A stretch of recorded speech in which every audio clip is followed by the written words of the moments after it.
News with Mitsumi Takahashi.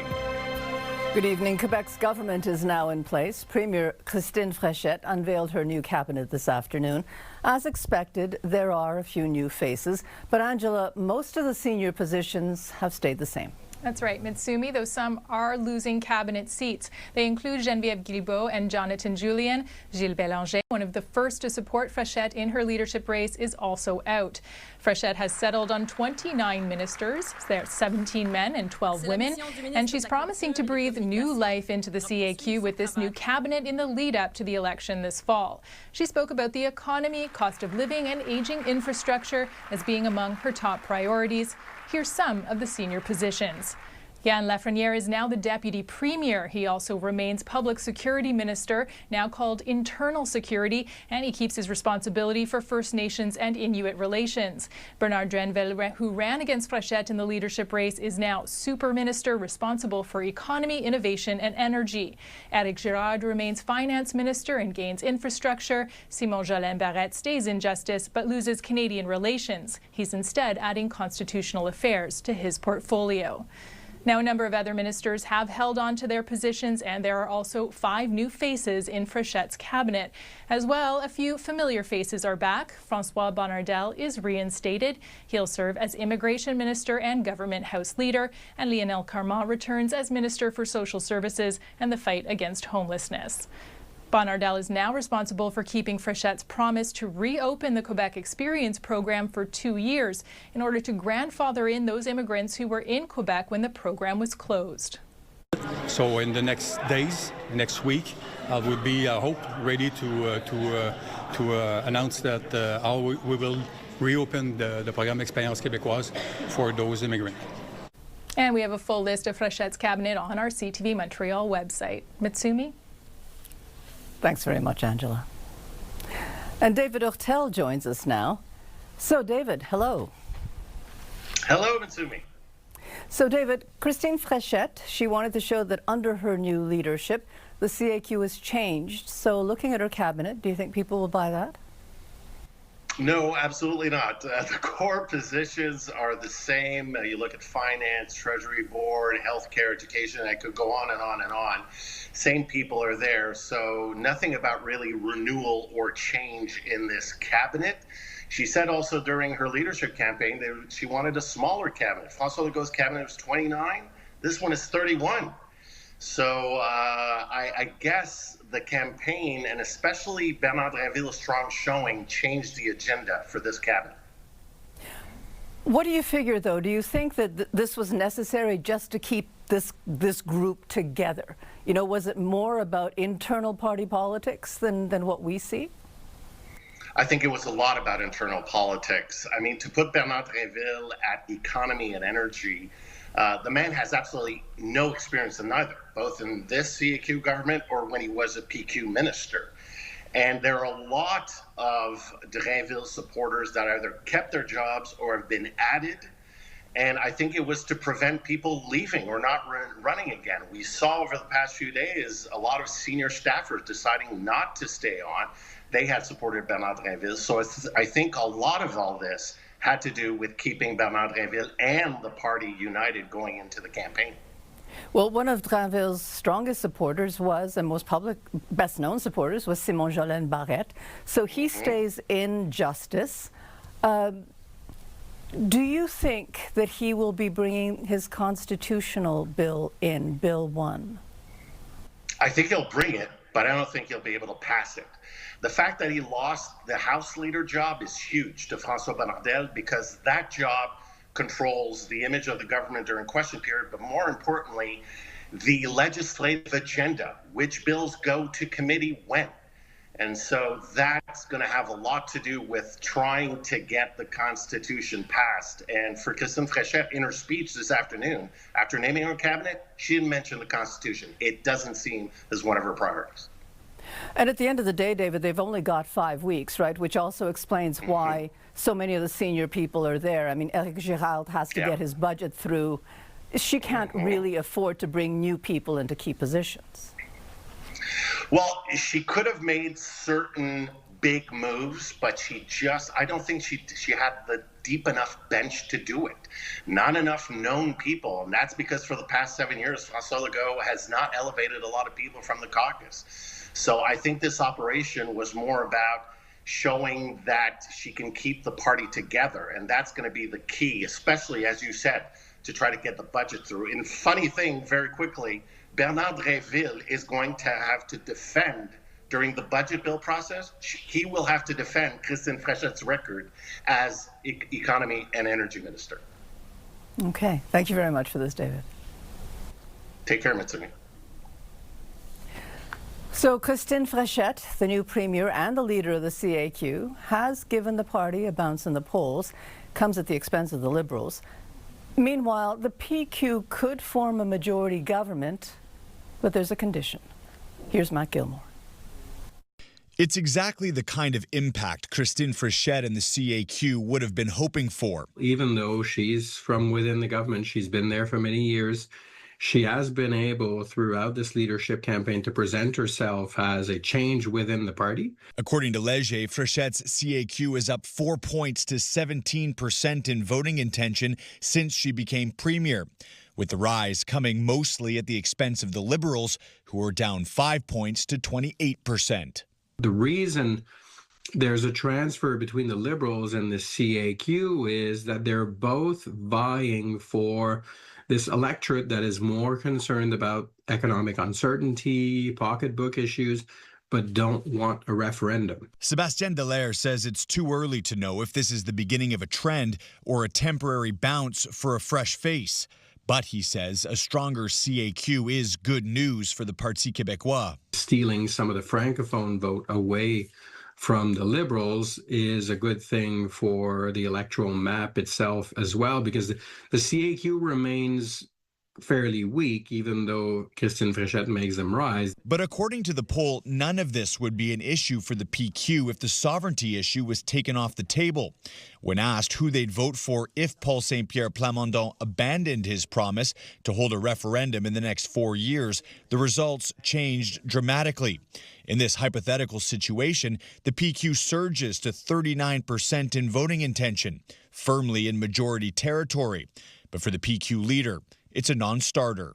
The current score would lead us to a majority government. But the question I'm asked with this Léger poll is, why won't you say the exact opposite of what you think so that you get a super majority? In which case, my answer is obvious. No, I don't want to do that. And with the next provincial election still 6 months away, a lot more can change. Matt Gilmore, CTV News. Meanwhile, Amnesty International has listed Quebec's Bill 9 as a law that undermines human rights. Bill 9 bans staff at all public schools and daycares from wearing religious symbols. Amnesty International says the use of the notwithstanding clause to override charter rights is a concern. That denial of systemic racism is not new. It's been ongoing since 2019 when the first loi sur la laïcité was passed. And since then, the human rights violation of some Quebecers, especially the Muslim women, have been going worse and worse. So you said, like recently with Bill 94 and Bill 9, more and more Quebecers lose their jobs. In its annual report, Amnesty International says the world is on the brink of a perilous new era of anti-rights orders taking hold in a lot of the countries around the world. Since the beginning of the year, 9 women in Quebec have died in what is suspected to be intimate partner violence. There are now growing calls for Quebec to pass a law to try to prevent that. Here's Sweeta Rassi. I'm very worried about the situation of women. Standing outside Quebec Premier Christine Frechette's Montreal office, Quebec Solidaire co-spokesperson Ruba Rizal has a message for her. Protect women from dying in the hands of their partners. The call is urgent. In just 4 months, 9 women have been killed in the province. The latest suspected femicide was just last week. A 27-year-old man was charged after his girlfriend was found dead inside a condo in the Ville-Marie borough. Now there's an open letter backed by 600 signatures from artists and advocates calling on the province to take action. What they want is the adoption of what they call the Gabi-Renault Act, a law which allows a woman to find out if her partner has a history of violence. It's similar to Claire's law, which has already been implemented in other provinces. Gabi Renault was 43 years old when she was found dead in her apartment. 45-year-old Jonathan Blanchette was charged with first-degree murder. Blanchette has a history of violence and numerous arrests on his record. The group is also calling for a Ministry of Women's Rights and Equality, along with more resources. We need more workers, more frontline workers, and we also need new shelter. We reached out to Frechette for comments, but we were directed to Security Minister Yann Lafernière's post on X, where he writes, Premier Christine Frechette has repeatedly confirmed her commitment to doing more to protect women with the bill inspired by Claire's law. The group wants this issue to be a top priority once the National Assembly reconvenes on May 5th. Sweet Arasi, CTV News. A woman in her 70s was killed just before noon today. She was struck by a street sweeper in Boucherville. Longueuil police say it happened on Iberville near the intersection with Samuel de Champlain. A security perimeter was set up for the investigation. We cannot confirm that the pedestrian was wearing headphones or not. We are still at the beginning of the investigation, so we cannot confirm that information for now. The street sweeper was being operated by a contractor hired by the city of Boucherville. The city of Montreal was in court today appealing a class action suit ruling on racial profiling by police. In September of 2024, a judge found the city of Montreal liable for systemic racial profiling by its police officers. Every member of the class action lawsuit was awarded damages of up to $5,000. The city is now appealing the case. Manufacturing companies in Quebec say the province still doesn't understand their needs. They say 1 year into a trade war with the United States, they're still being hampered by red tape and a shortage of skilled workers. They also say access to government aid is too complicated. They don't put out policies or programs that answer their needs and their capacities, internal capacities. And that's important to be noted. Yes, there is some money on the table for some stuff, but if it's complicated and it takes 20 hours to just fill in the first document to get it, that's not good. It has to be easier. It has to be more agile and adapted to the situation, the economical situation that we are having right now. This summer is expected to be an El Nino summer. Forecasters say it could be more powerful than in past years, and that could mean a lot of unpredictable weather. Anastasia Dextrain has more. Though spring may have sprung, Quebecers are ready for a summer break. Well, after the winter that we had, we're really hoping for a really nice, warm summer. I'm hoping that we have an early summer. Sun. I've waited a long time for that. But that sunshine could come with something more, as Environment Canada says a possible super El Nino is expected to emerge in the Pacific Ocean by June. Super El Nino, what it means is that it is a super strong event. So we are like 2 degrees or more than normal in that region, Central Pacific. While Quebec is far from the Pacific, El Nino can lead to a chain of weather events around the globe. In areas like Western Canada, Simon Legault says it could mean higher drought and wildfire risk. They are more affected than we are here, but our region is more prone to being affected by Atlantic circulation and Atlantic oscillation as well. So there are different kind of other phenomena that affect us. Legault says there's a 90% chance of El Nino developing this year, and coupled with global warming, the odds of extreme weather in southern Quebec are higher. He says El Nino could also lead to record-breaking world temperatures both this year and next. Let's pray that there's also a bit more humidity for also rain, because if it gets too dry, this is where we're going to have more problems. Legault says it's too soon to predict summer rain patterns for now, but the best thing Canadians can do is stay weather alert. Be ready to face everything that it might be coming. So warmer temperatures, so you know how to do it. Like drink a little bit more, take shady areas, and if it gets rainy too much, you just have to prevent flooding. And the summer many have been waiting for may well be the one to watch. Anastasia Dextrain, CTV News. The new bus routes for Vaudreuil, the West Island, and parts of northern Montreal have been finalized. They coincide with the launch of the new REM line on May 18th. The new routes will take commuters to the REM stations. The STM also says that some routes will increase in frequency and run extended hours on weekends and evenings. The new routes can be found on the STM website. It is Game 2 tonight between the Habs and the Tampa Bay Lightning. And the fans here are taking no chances. Oh, that's loud, Kelly. Okay, so the fans are taking no chances and they're calling on any help they can get.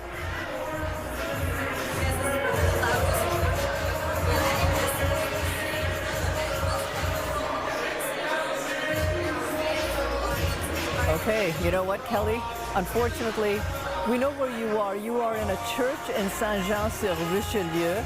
Talk about calling in all the help that you can get. Yeah.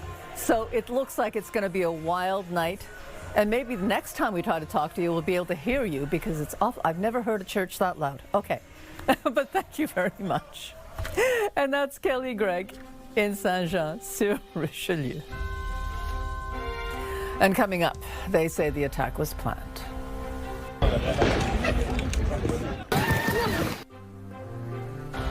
Police suspect it might have been related to a mass shooting in the United States. And Canada is reviewing the options, the American F-35s or the Swedish Gripens.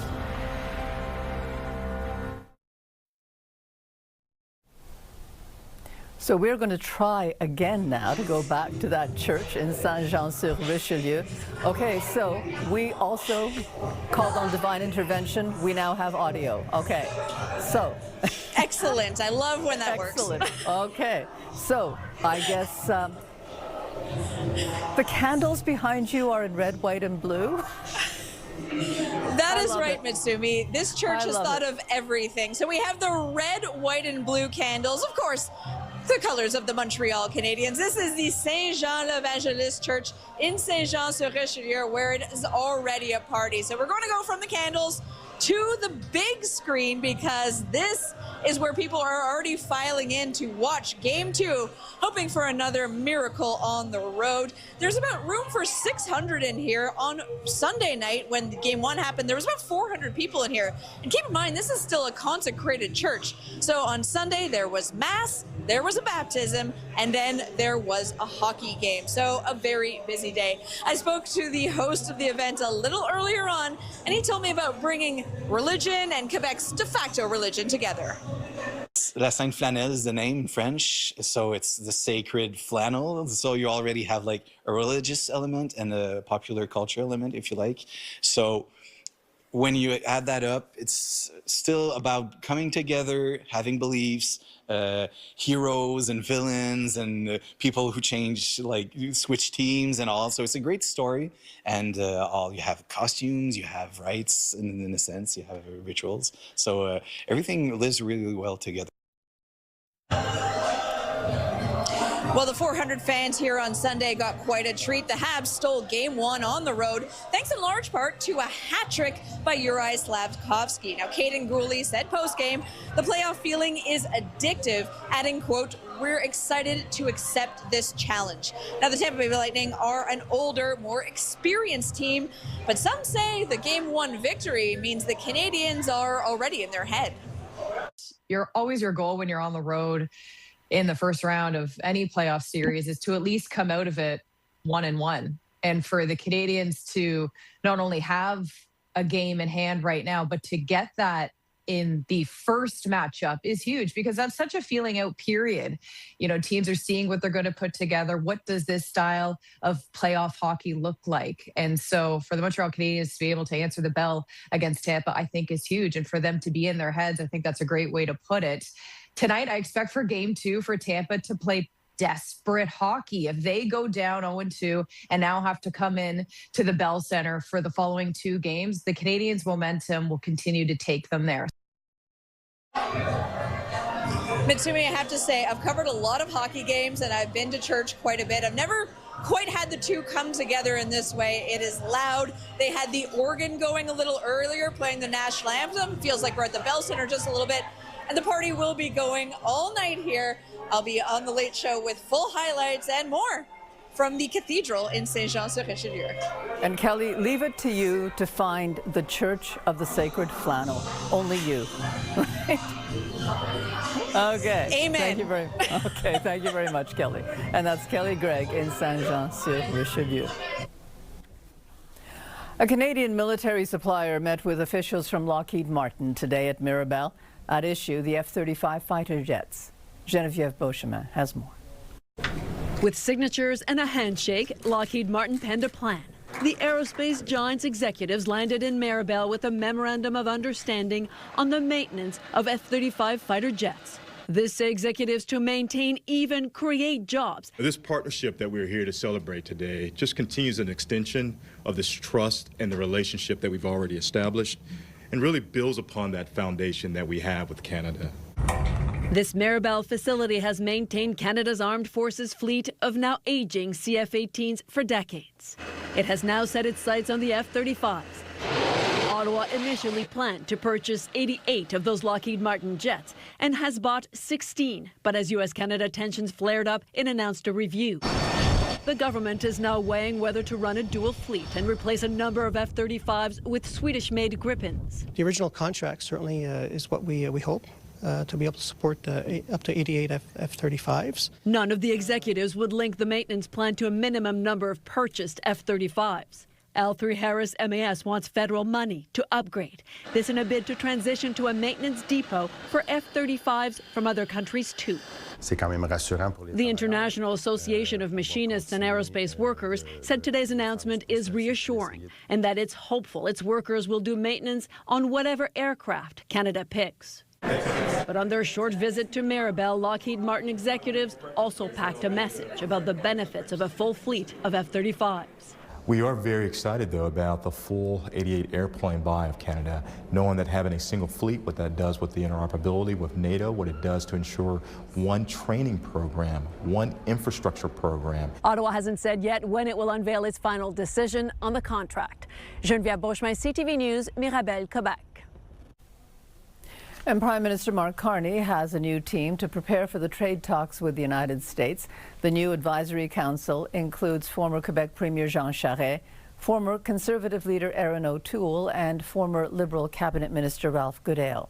A representative of the Auto Parts Manufacturers Association and the president of Unifor are also involved. I'm very pleased to have that group. It's a diverse group, leaders from the union movement, experts in industry, and CEOs in finance and across the economy. The Trade Council will be chaired by Canada-U.S. Trade Minister Dominic LeBlanc. Formal negotiations are expected to begin the week of May 25th. The Mexican government says the attack yesterday on a popular tourist site was planned. A Canadian woman was killed. A dozen other people were injured. Here's Adrian Gabriel. Gunshots can be heard piercing through the air as screams echo from the base of the Teotihuacan pyramids as tourists run for cover. This all taking place at one of the most popular tourist destinations on the planet. The shooting was initially reported at 11:20 a.m. on Monday. This web camera recording of the historic site shows the first moments as visitors began to run for their lives. Let's go. A closer look shows the gunman pacing, holding the .38 caliber firearm he used to kill one Canadian. The deadly attack injuring at least 13 more, including a 29-year-old Canadian woman and a 6-year-old boy from Colombia. The Teotihuacan pyramids are located here, roughly 45 kilometers northeast of Mexico City, making it a popular day trip from Mexico's capital. The shooter has been identified as 27-year-old Julio Cesar Yasso of Mexico. Seen here carrying a backpack, Mexican authorities say inside they found pamphlets related to an infamous U.S. mass shooting. A shooting up here at Columbine High School. The Monday attack coinciding with the April 1999 anniversary of the Columbine High School massacre in Colorado, where 2 students opened fire, killing 13 classmates and 1 teacher. Today, Mexico's president shared her condolences with the family of the Canadian killed, as did Prime Minister Mark Carney. We're working with Mexican authorities on the situation, but it's a sad day. It's a day that many witnesses who survived are still coming to terms with. Some of the tourists started screaming, ducking, and running. While some ran, others jumped to a landing below, alongside the pyramid. We kind of try to hold on with our hands and kind of extend our full body length and then let ourselves drop from there. Following roughly 10 minutes of terror, the Mexican National Guard shot Ramirez in the leg as he climbed near the pyramid's peak. That's where he turned the weapon on himself and took his own life. With Mexico set to co-host the upcoming FIFA World Cup alongside the United States and Canada, there are now calls for tighter security measures in that country. Ottawa is calling on a prompt and thorough investigation. Adrian Gabriel, CTV News, Toronto. Donald Trump has extended the ceasefire deadline with Iran. It was set to expire tomorrow. Trump also said the U.S. blockade of the Strait of Hormuz will continue. He made the announcement in a post on Truth Social, calling the government of Iran seriously fractured. Earlier, Trump told American broadcaster CNBC he thinks the U.S. is going to end up with a great deal with Iran. But a new round of talks now appears uncertain. A White House official says Vice President J.D. Vance has called off his trip to Pakistan. And today would have been Queen Elizabeth's 100th birthday, and King Charles paid tribute to her today. And he reflected on how she would have felt about the current state of world affairs.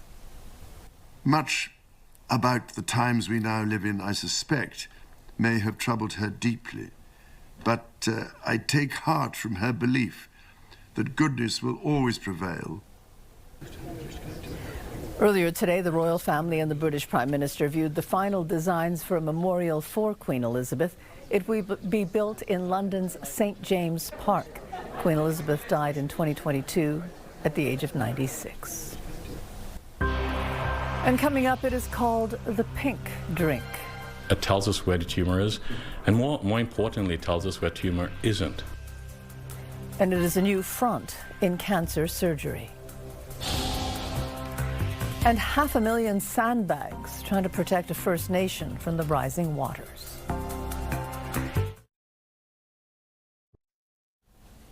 So as you just heard, Donald Trump has extended the ceasefire deadline with Iran. Over the weekend, the U.S. military attacked and seized an Iranian-flagged ship near the Strait of Hormuz. Meanwhile, Donald Trump has picked a fight with the Pope. Graham Dodds is with Concordia University. Hi, Graham. Hi, Mitsumi. So, Graham, the polls suggest almost 70% of Americans disapprove of how Trump is handling this war. So you take that and combine it with the problems with the rising cost of the living. The administration must be looking for a way out of this. Is there one, do you think? I think it is the case that Trump desperately wants this war to be over. I think it's quite clear that he would want nothing more than to be able to declare victory and get out. And I think that attitude is part of what drove his decision this afternoon to extend the ceasefire. I mean, the war is unpopular on its own merits. And as you say, it's also hurting the economy, which then hurts Trump's popularity even more. So you add it all up, and I think he's clearly just desperate to get out. But he needs to have some way to declare victory. He needs to be able to seize upon something to say, see what I got, see what I accomplished. It was all worth it. I won. And it's unclear how he can do that. And it's especially unclear how he can do that when the other side, the Iranians, it seems, are in no rush to negotiate, let alone make concessions. So Trump's going to have to find some way to declare victory and get out of there. And, you know, and speaking of trying to find a way to win against this person, I mean, you know, add to all this, Donald Trump has gone and picked a fight with the Pope, right? So, you know, he's picked a fight with one of the few people that he can't bully. He can't threaten, he can't impose sanctions, and he's doing a lot of damage, right, with his relations with the religious right with this. Yeah, this to my mind is fascinating, but it's really new. It's just, I think, unheard of that, you know, in the past, sure, there's been tension between some presidents and some popes, but to have the president and also his vice president, J.D. Vance, sort of calling out the Pope and the Pope replying, "I will not be afraid of you," that's really new to my mind. And as you say, it's weird because religious conservatives have long been a key part of the Republican Party's electorate. I mean, ever since 1980, give or take. So to have Trump challenge this figure who really has some moral standing, doesn't make a lot of sense. And I think for the few religious conservatives who were able to look past that, well, then they were confronted the next day with Trump's use of this AI Jesus image. I don't even know what to call it. So Trump is clearly getting in a lot of trouble with people who have previously been strong supporters. And I think that's one reason that apparently tonight Trump is broadcasting a Bible reading, which, I perceive as a way to try to make amends with this key constituency that he's offended. And then you add to all this, Graham, some of his biggest defenders have begun to criticize Trump, as you say. But, we're talking about people high profile like Tucker Carlson and Marjorie Taylor Greene, Joe Rogan. How much is that going to hurt Trump, do you think? I think it's really remarkable. I mean, it's a long list. The people you noted, also the Fox News journalist Megyn Kelly, other people in the sort of magosphere, the influencers or whatnot. And it's really an interesting development because until recently, very few prominent conservatives would say anything at all critical of Donald Trump. That's really been one of the stories of his two presidencies. I mean, ever since John McCain was there in the early days of Trump's first presidency, it's been extraordinarily rare to hear any conservative criticism. And now we're hearing an awful lot. So some people see in this the cracks in the magosphere, the sort of opening of a chasm between Trump and his core supporters who are now, it seems, looking past him. Obviously, this is something he's aware of and not happy about. But once those cracks start to appear, I don't know what Trump can do to try to bring the fold back together again. I mean, Graham, it's still a few months away yet, but overall, how is this looking, do you think, for the midterms? Well, for Donald Trump and the Republicans, it's not looking good at all, both in terms of sort of historical precedents and norms in midterm elections and then just the current polls. It does seem that Democrats are going to do quite well. Now, it's 6.5 months off. Things can change, of course. But if the elections were held today, Democrats would take over the House of Representatives. They would overcome the small majority that Republicans now have. And it seems in recent days, polls are suggesting Democrats might even be able to retake the U.S. Senate. If they could win a few states where Trump carried the election back in 24. And if Democrats take either, let alone both chambers of the U.S. Congress, that would just be enormous. They could refuse to pass Trump's budget. They could refuse to enact his policies, any law he wants. They could say no. They could launch investigations, and they could even impeach him again. And he's keenly aware of that. He would like to avoid it, but easier said than done. Okay. Thank you very much for this, Graham. Thank you. Weather brought to you by Gratian Scaff. Second pair is a gift event including designer frames. A second pair free for a limited time. Well, we ended up seeing more sunshine than originally anticipated today, but tonight there is a slight chance of a few showers. Details in a moment. Our temperatures, on the other hand, they are starting to return to normal, albeit slowly. Today's daytime high was 9 degrees, so a few degrees shy of the typical 12. And tomorrow we're going to see that mercury rise, and that'll be a trend in the coming days. Our sunset was it's going to happen at 7:48 p.m., and our sunrise is just before 6 a.m. at 5:59. Now, we're going to put our futurecast into motion and see that we do have a spotty system that is in the vicinity, but it looks like it'll impact us just before midnight. We could see showers into the early morning hours. We're not expecting a lot. We start our day off with cloudy skies. Into the afternoon, we could see a little bit of sunshine, but still calling for mostly cloudy skies. And it looks like just around sunset, we could see some clearing. And that is because on Thursday, we are anticipating a beautiful, mostly sunny day. So sunshine is definitely in the near future. Overnight, we are seeing cloudy skies, that 30% chance of showers, depending on where you are in the vicinity of Montreal or in the greater Montreal area. It could be a passing shower or two, and we will have a low of 4 degrees. Now, to put that into context, yesterday's daytime high was 4 degrees. So this is a little bit on the milder side. We should typically be around 2, and that's because we're seeing our temperatures on a warming trend. Tomorrow we start the day off with clouds. 5 degrees is our wake-up temperature, expecting to hit a high of 14 degrees with mostly cloudy skies into the afternoon. Now here's where our forecast starts to get nice. On Thursday, we're calling for mostly sunny skies, a high of 13, holding on to 13 for Friday with a mix of sun and clouds. The weekend is looking great, 14 on Saturday, 17 on Sunday, both days with mostly sunny skies. A lovely Monday at 18 degrees, a mix of sun and clouds, but we could see around 10 millimeters of rain this time next week. Several communities in Manitoba are on high alert for flooding. Evacuations are now underway in a First Nation north of Winnipeg. Alex Karpa reports.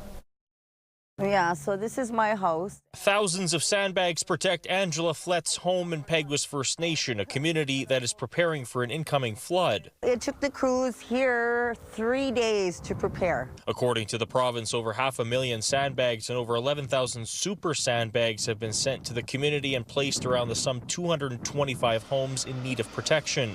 As crews continue that work, the community has begun evacuating some residents, including those with medical needs. 3 of them left yesterday. The rest of them wanted to wait until today.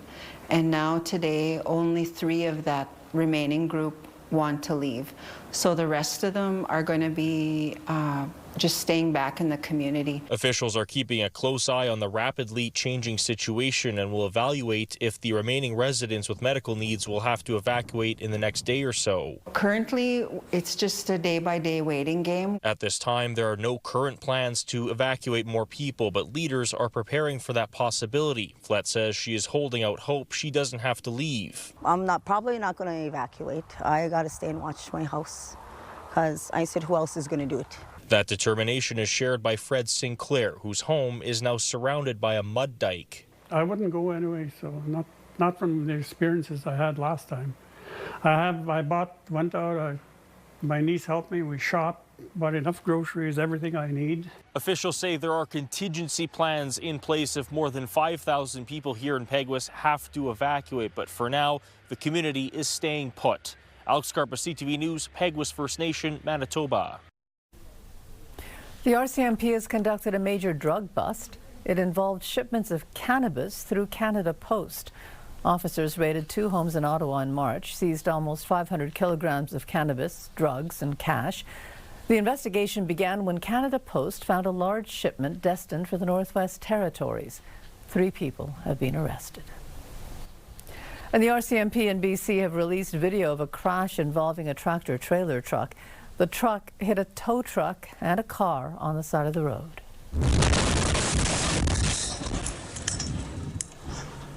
The truck driver was convicted of dangerous driving. No one was hurt. BC Highway Patrol says they released the video to remind drivers to slow down when they see flashing lights on the road. And coming up, he makes furniture. I would say I'm a novice. I just enjoy it. And his reward is to see the shelter cats very happy. And Quebec might be the new place to go to do some fossil hunting. Menswear provided by Ernest. Elevate your style with Ernest. Your Health, brought to you by Gratian Scaff. Second pair is a gift event including designer frames. A second pair free for a limited time. At a hospital in Ottawa, a powerful new tool for cancer surgeries. It comes in the form of a pink drink. Sean Varden explains. The Ottawa Hospital has a new tool giving surgeons an upper hand in the fight against cancer. It's known as 5-ELA, and it's a drug that is ingested, so it is taken orally in patients about 4 hours before surgery. Dubbed the pink drink, it's now coloring doctors and patients with more hope. Once taken, the drink metabolizes and turns certain cancerous tissue a fluorescent pink. It means the bad tissue is highlighted for surgeons who use a special microscope and blue filter. That tells us where the tumor is and allows us to take out much more tumor than we would normally be able to. It tells us where the tumor is, and more importantly, it tells us where tumor isn't. I was very pleased that it lit up the cancerous cells and that they were able to cut out all the tumor and some of the meat around it to ensure that they got all the cancer out of my spine. For Jody Stang, the pink drink made a better outcome, with doctors having a clear roadmap on what to remove, limiting neurological damage. But if you're wondering how it tastes, I must say it was the most horrible drink that I've ever had in my life. But then a few hours later, they wheeled me down to go to surgery. The Ottawa Hospital investing big money to give patients a better chance. And while Jody's surgery allowed for precision in his back, doctors are impressed by the level of precision it can have while operating on the brain. Glioblastoma is one of the deadliest brain cancers, and Dr. Mohammed believes his liquid will improve the quality of outcomes. The pink drink is one of those things that allows us to give patients more hope when they perceive no hope, and that is important. Sean Varden, CTV News. Business News brought to you by Au Vieux de Louvre, where memories and meals come together. Thanks to a U.S. court ruling, some Canadian companies are eligible for refunds from the American tariffs that were collected. Morella Fernandez has more on that. Washington collected about $160 billion in tariffs that the U.S. Supreme Court later deemed illegal. Walmart's filing a claim. It's owed an estimated $10 billion. Nike could get $1 billion refund. The Canadian Federation of Independent Business says about a third of Canadian exporters paid hefty tariffs because their goods did not qualify under the CUSMA exemption. Refund claims go through U.S. Customs and Border Protection. Here are the closing numbers for the day. The Canadian dollar is down to 73.15. West Texas Intermediate is up over $2 to 89.67. Western Canadian Select up over $3 to 68.48. And the TSX lost 551 points today. Those are your business headlines. I'm Morella Fernandez. The scientific community is abuzz over a place in Quebec that might be a treasure trove of sea fossils. Researchers from McGill discovered a new species of ancient jellyfish closely related to the modern jellyfish. The fossil was found in Teotihuacan, about 50 kilometers north of Quebec City. In this sort of fairly deep sea area with fairly few water currents and a relatively low oxygen content, which makes it very suitable to preserve these types of soft-bodied organisms. And it's probably just this sediment accumulation over time that was able to cover them and therefore allow them to become fossilized. And the fossil is believed to be about 450 million years old. Madonna is pleading for the return of the costume she wore on stage at Coachella on Friday night. She's offering a reward. Madonna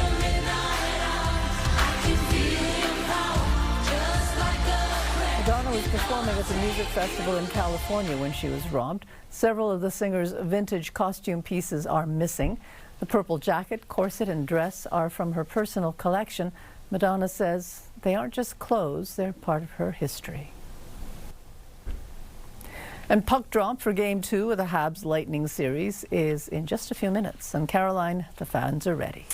The fans, the players, the bars and restaurants, and some of us broadcasters are all ready to see what happens in Game 2, especially after the Canadians showed their power on the power play in Game 1. The Lightning are expected to come back hard tonight. Luckily, the Habs seem to think that's part of the fun of the playoffs, so we'll see what happens there. Meantime, the Victoires are coming close to the end of their regular season. They play Vancouver tonight at 10 p.m., and we will hear about how some Canadian military experts think it's time Canada developed its own nuclear weapons. So a big night of sports and news coming at you at 11:30 tonight. Meantime, go Habs go. Go Habs go. Thanks very much, Caroline. Stay with us. We've got another full night of great shows for you right here tonight on CTV.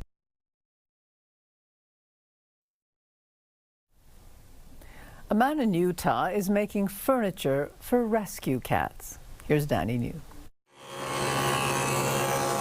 For this National Volunteer Week, we are meeting a retiree who uses his wood shop to give shelter kitties a good sun spot. I would say I'm a novice. I just enjoy it. For almost a decade now, Curtis McKiff here has been constructing these, get ready for this, Adirondack chairs,